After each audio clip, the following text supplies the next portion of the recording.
Hello and welcome to this edition of Leatherneck Inside Leatherneck Athletics. I'm Ken Harrington. And I'm Mario Baltazar. Joining us today is Drew Kramer, head strength and conditioning coach. How you doing today, Coach? I'm doing good. How are y'all? I'm doing well. Good. All right, let's just get right into these questions. All right, Coach, how did you get into strength and conditioning? I started out, I was a college football player. I played offensive line at the University of Tennessee, Chattanooga. After graduating from UT Chattanooga, I went down to Auburn University and I volunteered in their strength conditioning department. After a semester, they hired me as one of their graduate assistants. So I finished up the next 2.5 years working for Auburn Athletics in their strength conditioning department. And then that really kind of vaulted me onto this career. All right, what has been some key differences in strength and conditioning for some of the schools you've worked with in the past, like you said, Purdue and West Virginia and stuff like that, to now working here at WIU? Yeah, no, I mean, I've been very lucky to work at two major Power 5 schools. I worked at Auburn University in the Southeastern Conference and Purdue in the Big Ten. And again, at those places, you really don't want for anything. You know, you have big facilities, lots of financial assistance, and big staffs. So you always have an extra hand if needed. You always have an extra pair of eyes. And you also have some whatever kind of equipment that you really would want. It's not necessarily what you need, it's what you want. At the University of West Georgia, which is a Division II college, and then here at Western Illinois, it's a lot more like my college experience, where you find what is going to be the most beneficial to your program and your athletes. What is the most important things that we need to do as strength conditioning coaches to be able to improve our athletes? So we go ahead and sit down, and from a staffing and from a equipment standpoint, we say these are the most important things, and that's what we go ahead and get. And if we can, if we deem something else, then we can go ahead and always ask our administrators for some help or different coaches if they want to use that kind of equipment for their different teams. Okay. All right, Coach, what was it that drew you to come to Western Illinois University? You know, we played Western Illinois in football my last year at Purdue, and playing in an FCS college, you know, I played against Auburn, we played against Colorado State when I was in college, and we didn't really have close games with those two different colleges. When we played Western, it was a tight game, and so I was very impressed with the way they handled themselves, the fight that they had, and so when this opportunity came out, number one, it's in the Missouri Valley Football Conference and the Summit League. Two very good, one the best FCS level football league, and the other one a very, very good mid-major Division I athletics league. And number two, just that impression. And then there were a lot of connections that I had with some of the different coaches here, and some of the different coaches and staff at Purdue had with Western Illinois. So it just felt like it was a great fit, and I've really enjoyed my 5 years here. All right, as you and your staff oversee all 20 NCAA Division I teams here, do you ever find it tough to come up with a workout routine for these teams? No, you know, we look at it as a job description. What do tennis players need to do? What do football players need to do? What do basketball players need to do? So it's easy to break down. There are always some similarities with the different sports, but there are also some things that set them apart. Different energy systems, so your conditioning is going to be different. You know, is it a size-dependent sport? Your post players in basketball, your offensive, defensive linemen in football, to be successful, they have to be a certain size. You know, to be successful in other sports, it's your ability to move.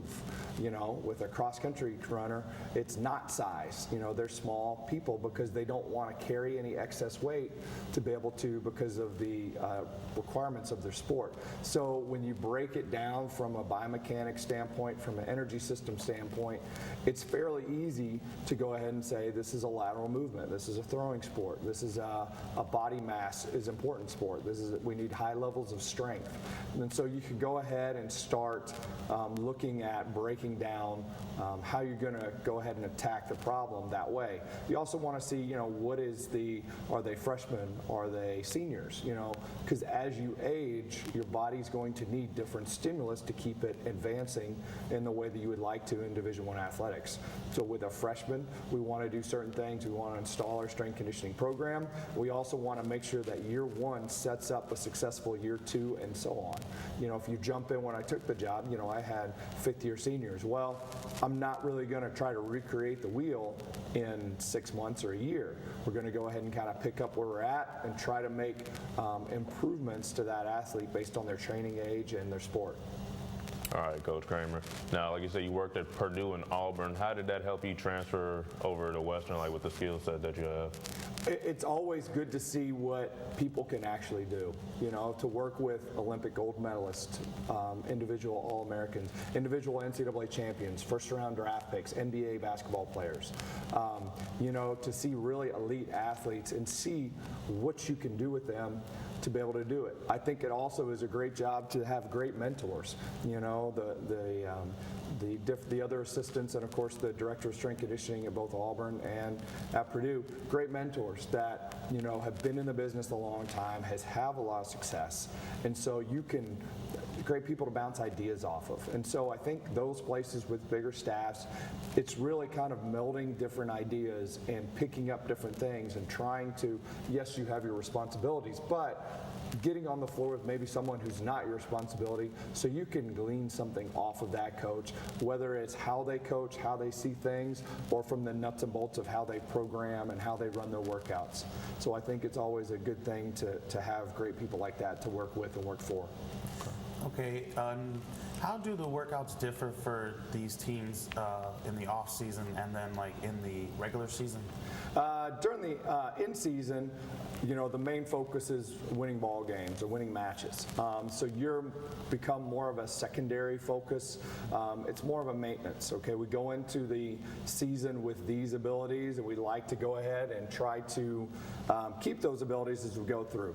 Now, it's not all of a maintenance. The workouts are gonna go up and down as they go, but generally you're not putting a lot of stresses on the body because you're not the one that's the main focus. During the off season, you have 9 months or whatever it is to really improve that athlete's mental and physical characteristics.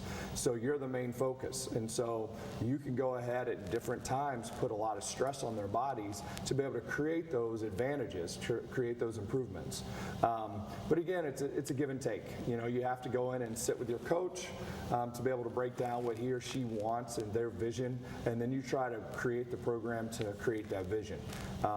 Stress is additive, and that's physical stress, mental stress, emotional stress. So during midterms and finals, we're not going to push the athletes because they're already under a lot of mental and emotional stress because of being a student athlete, and so you try to make sure you train them smart, but train them hard and demand a lot from them.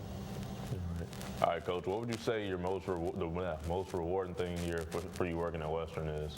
Oh, I think just making a difference with these athletes, and just it's a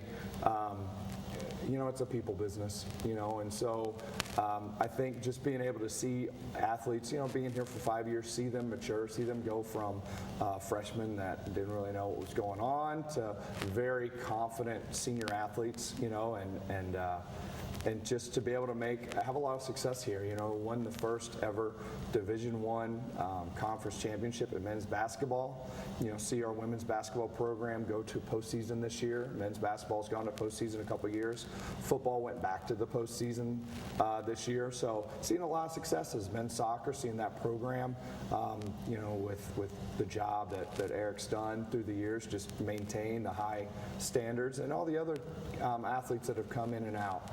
It's not always about the All-Americans. It's sometimes it's about the kid that was the worst kid, but because through their hard effort and their work, they actually got to contribute as an upperclassman, and so that's very rewarding. Okay.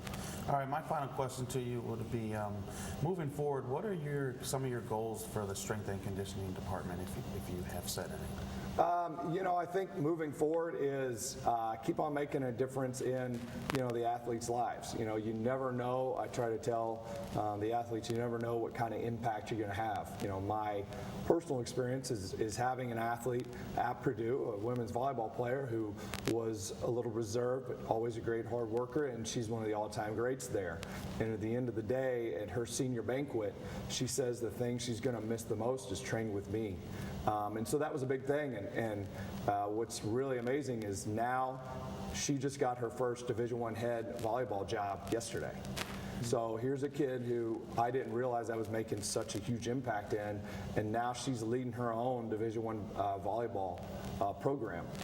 So that's number one. Number two, keep on trying to find better ways to train our athletes. You don't have to change just to change, but you still need to go ahead and examine what you did and what kind of results you have, and then be smart enough to make some appropriate changes. So I think there's always chasing not the perfect workout or the perfect off season, but a better off season. And still trying to keep them as healthy as possible and doing a good job about supporting them and supporting the coaches through their in season. I mean, it's a little bit tough when you have to do your job, but your ability to put an impact sometimes from what we do in the weight room, we're not going to make substantial changes in their abilities, but how's a different way that you can make a positive impact during an in-season to keep them healthy, to keep them performing well, but also maybe get, after a hard game, pick them up, whether it's a kind word or challenging them to move them forward. And then still trying to bring great people in. I have a great staff. I've had many great graduate assistants, interns through, and to keep on trying to find great people to train the athletes here, to help me out and to help the athletics department here. All right, Coach, that's all the time we have here today. We want to thank you once again for coming in and talk with us. That's all the time we have here for this edition of Inside Leatherneck Athletics. For Drew Kramer and and Mario Balfatore, I'm Ken Harrington. Thanks for watching.